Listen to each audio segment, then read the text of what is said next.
굉장히 그 이해가 깊은 내용이기 때문에 1시간짜리 강의인데 이것을 얼마나 제가 잘 전달할 수 있을지 이 짧은 시간 동안 좀 걱정이 됩니다. 자, 이 초유에 아무도 겪어보지 못한 팬데믹이 왔습니다. 지난 2년 동안 우리에게 남긴 그 상처가 상당히 큰데요. 여기에서 초양극화 그리고 인플레이션 이 두 가지 문제가 가장 큰 문제로 남아 있습니다. 여기에서 우리가 앞으로 우리의 그 자산을 지키기 위해서 어떻게 해야 되나 굉장히 고심이 많으실 텐데요.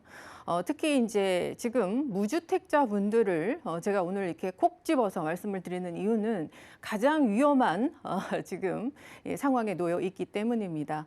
그래서 왜 지금 그 상황이 위험한지 그리고 정확히 지금 상황이 어떻게 돌아가고 있는지는 오늘 말씀을 드리도록 하겠습니다. 자, 인플레이션의 지금 양극화라고 말씀을 드렸습니다. 초양극화 시대, 우리 기생충 영화가 굉장히 전 세계적인 공감을 얻었던 이유가 바로 이 빈부격차. 그러나 이 팬데믹에 와서 부자는 더 부자가 됐고 그리고 가난한 사람은 더 직장까지 잃고 숨만 쉬어도 빚만 늘어간다라고 할 정도로 지금 계속 가난해지고 있습니다. 게다가 요즘에 금리 인상으로 인해서 월세 전세가의 금리 인상, 대출을 받았는데 대출의 금리 계속 부담이 또 늘어나고 있고요. 그리고 여기에 오히려 이제 수십억 자산가들도 생겼습니다. 그 많은 그 팬데믹에 대해서 양적 완화를 경기를 부양하기 위해서 많은 통화량이 풀리는 바람에 이 많은 유동량이 바로 자산시장으로 이동을 했죠. 그래서 비트코인이나 주식에서 돈 번 분들이 굉장히 많습니다. 또 부동산도 마찬가지죠. 자, 그리고 이런 그 인플레이션을 또 맞추기 위해서 시중에 이 풀려 있는 유동성을 좀 걷어들이기 위해서 금리 인상을 단행을 우리나라도 하고 있는데 지금 15억 그 대출을 하나도 받지 않고 사야 되는 15억 이상의 아파트 값은 계속 신고가를 치고 있다.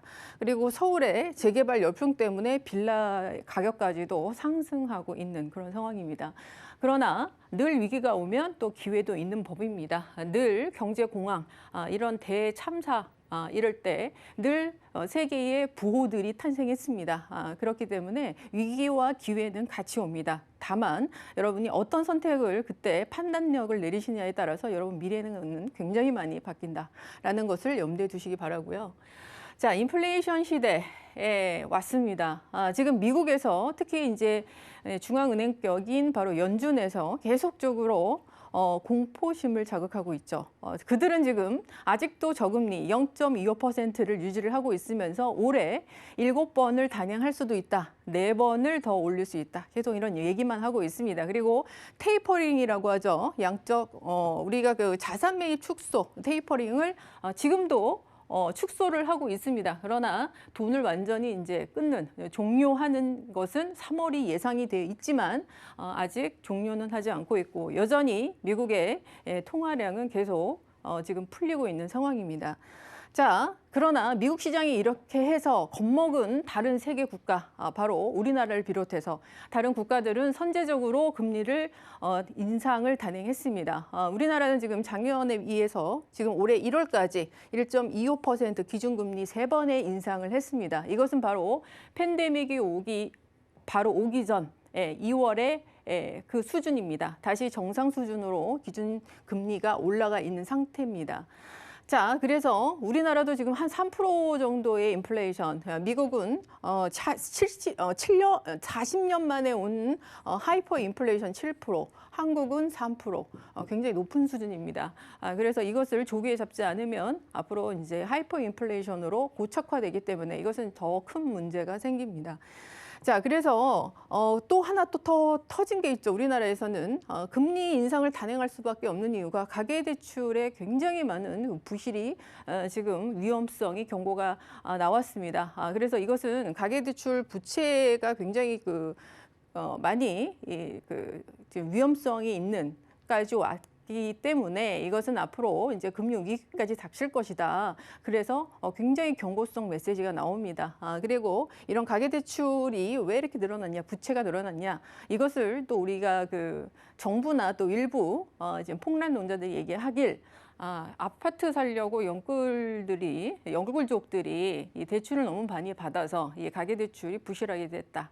그래서 금리까지 이제 계속 올라가게 되면 이들이 금리 부담을 이기지 못하고 집을 급매로 내놔서 그래서 집값이 폭락할 것이다. 뭐 그때 사라. 뭐 이런 얘기입니다. 한마디로. 근데 과연 이게 맞는 얘기냐라는 거죠. 그래서 이게 자칫 투자 경험이 없으시고 지금 금융에 대해서 지식이 다른 분들보다 좀 떨어지시는 분들, 특히 이제 무주택자분들은 투자 경험이 없으시죠. 그래서 그런 분들한테 이런 얘기가 왔을 때는 정말 그게 맞나? 이런 생각이 드실 겁니다. 그러나 이게 맞다 틀리다 이렇게 말씀드리기 전에 이 정확한 거를 말씀을 좀 드려야 되겠죠. 자, 그리고 이 금리 인상은 우리 어쩔 수 없습니다. 외화 유출이 되기 때문에 미국보다는 우리 그 기준 금리를 한 1% 정도 더 올려야 됩니다. 그래서 항상 우리는 1% 더 올라간다라고 보시면 되고 그 정도 프리미엄을 줘야 되는 거기 때문에 그러나 이걸 함부로 올렸다가는 이 무역으로 먹고 사는 나라입니다. 우리 그 수출 강국이죠. 그런데 환율도 잘 방어를 하고 있지만 수출 경쟁력이 굉장히 하락을 합니다. 이거 굉장히 중요하죠. 지금 무역 수지가 지금 적자가 났습니다.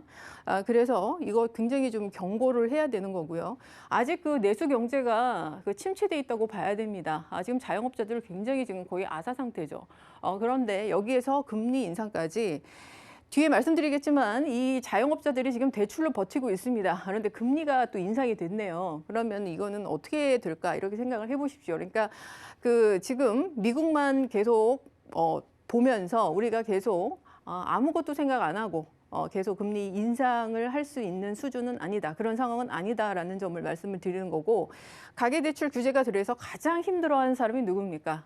바로 서민입니다. 지금 월세, 전세 이렇게 다른 집에 이렇게 임차로 살고 있는 분들이 금리가 올라서 월세가 올라가고 그리고 전세 대출이 안 나와서 다 반전세로 돌리고 계속 그럽니다.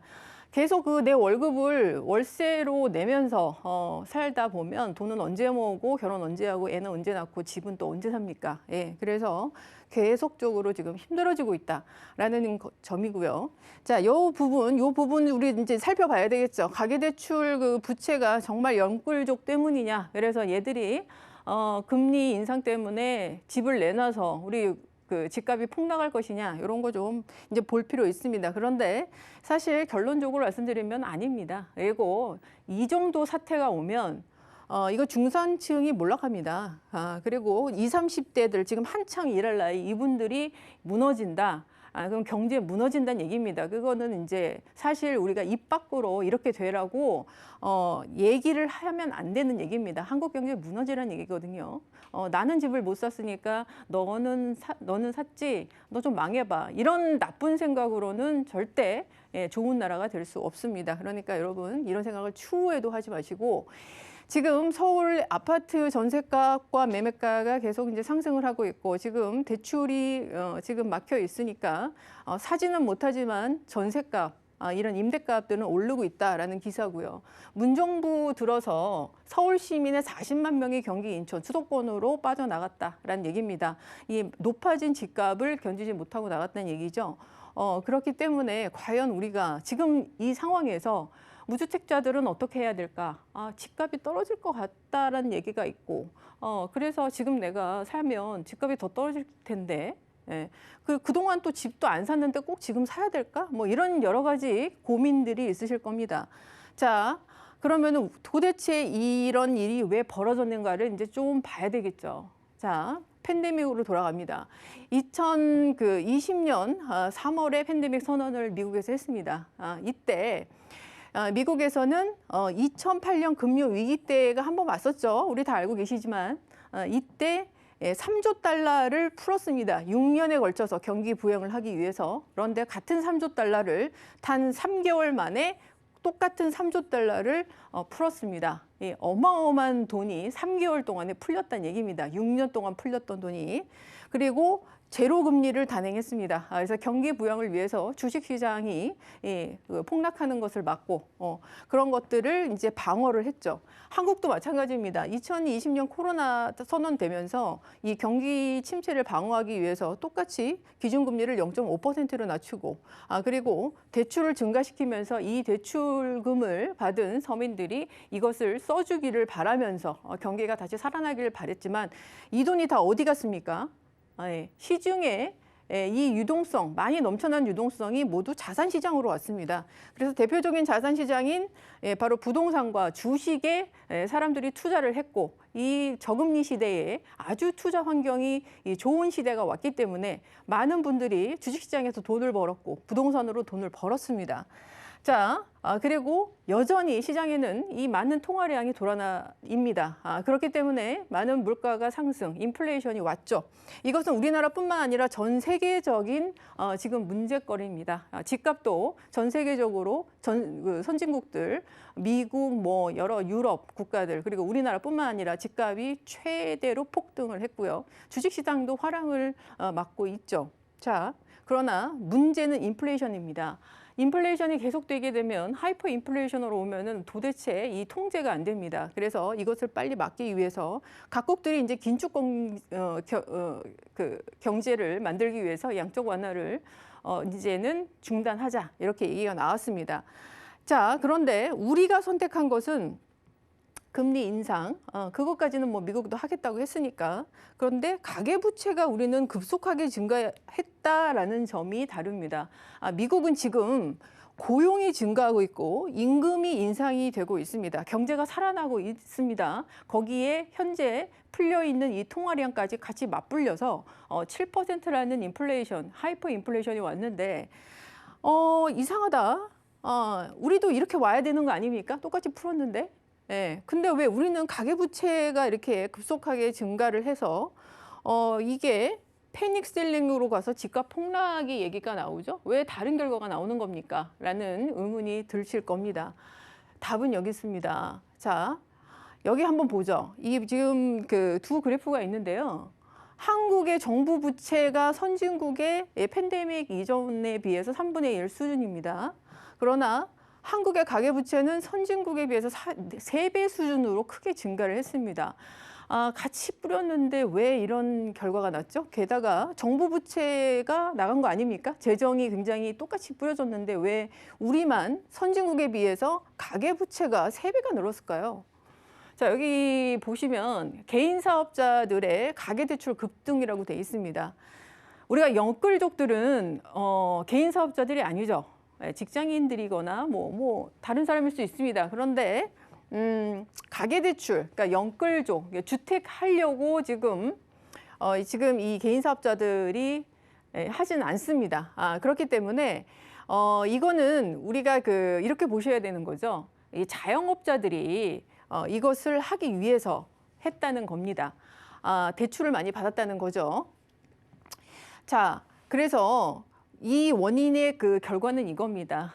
미국은 사실 그 많은 돈들을 어디서 뿌렸냐? 정부의 재정으로 뿌렸습니다. 그리고 이미 여기에는 2008년 이후에 선진국들은 그 시스템을 변화했습니다. 경제를 부양하기 위해서 결대로 정부 부채를 쓰지 가계 부채, 그러니까 이런 민간 부채를 통해서 경기 부양을 시키지 않겠다라고 법제화를 시켰습니다. 그래서 얘들은 PPT법이나 여러 가지 법을 통해서 급여 보호 프로그램 이게 대표적인 거죠. 지금 고용을 유지를 하면 나라에서 대출은 해줍니다만 그것을 직원을 자르지 않고 계속적으로 그 고용을 유지하고 있으면 그 빚을 탕감해 줍니다. 그러니까 갚을 필요가 없는 거죠. 면목상 대출이라는 건데 우리나라는 다릅니다. 우리나라는 은행을 통해서 대출을 받게 합니다, 개인이. 그렇기 때문에 그것을 꼭 갚아야 되는 거죠.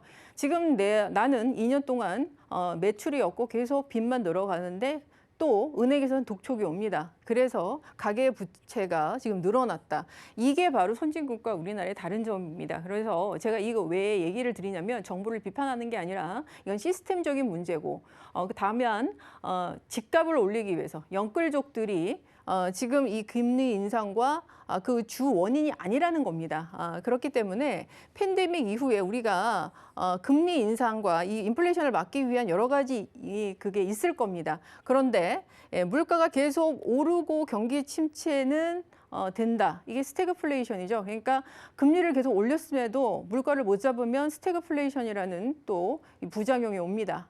반대로 금리를 너무 급속하게 올려서 지금 소비가 오히려 감소하게 돼서 경기가 위축된다. 이러면 더 큰 게 오죠. 바로 디플레이션이라는 게 옵니다. 경제 대공황이죠.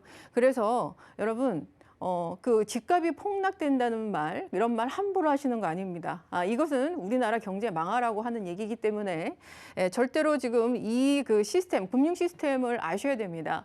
여러분이 그 가장 그 관가하고 있는 게 뭐냐면 화폐랑 돈을 동일시하고 있다는 겁니다. 화폐는 각 나라가 네모나게 생긴 이 노란 게 5만 원이에요. 이걸로 그냥 뭐 지불할 때 쓰세요라는 법정 화폐입니다. 그리고 지금 각국의 중앙은행에서 한국은행이겠죠. 우리나라는 계속 인쇄기로 그 돈을 찍어내고 시중에 뿌려댑니다. 그래서 그 가치는 계속 떨어지고 있습니다. 그래서 인플레이션이 있을 때 우리가 자산이 없을 때 금과 부동산 이런 자산이 없을 때는 정말 나중에 큰일 난다는 거죠. 그렇기 때문에 여러분들께서 특히 우리 무주택자분들은 특히 조심을 하셔야 된다라는 겁니다. 괜히 이 빈대 잡으려다 초과상관 태운다라는 얘기가 있죠. 집값 잡으려다 경제이익이 맞을 수 있습니다. 그렇기 때문에 우리 지금 굉장히 지금 조심해야 되고요. 금리 인상 함부로 단행하면 안 됩니다. 경제 상황 보면서 하는 거고요. 임대사업자 해제 세택 늘려줘야 됩니다. 그래야 오히려 임대가가 안정이 되고 무주택자들 이런 분들도 안정된 생활을 할 수 있습니다. 그리고 규제도 빨리 풀어줘야 되겠죠. 그리고 이 한국에서 지금 전세 대조가 계속 사라지고 있다라는 얘기가 있습니다. 그렇게 되면 누가 가장 피해를 볼까요? 네, 바로 무주택자 서민들입니다. 그렇기 때문에 이제는 정신을 딱 차렸을 때 내가 남아있는 돈으로 잠깐 뭐 빌라 갭 투자라도 해볼까 할 때는 이미 여러분 모두 기회를 잃습니다. 그렇기 때문에 지금 여러분들께서 좋은 판단을 하시길 바란다. 이렇게 마무리 드리도록 하겠습니다.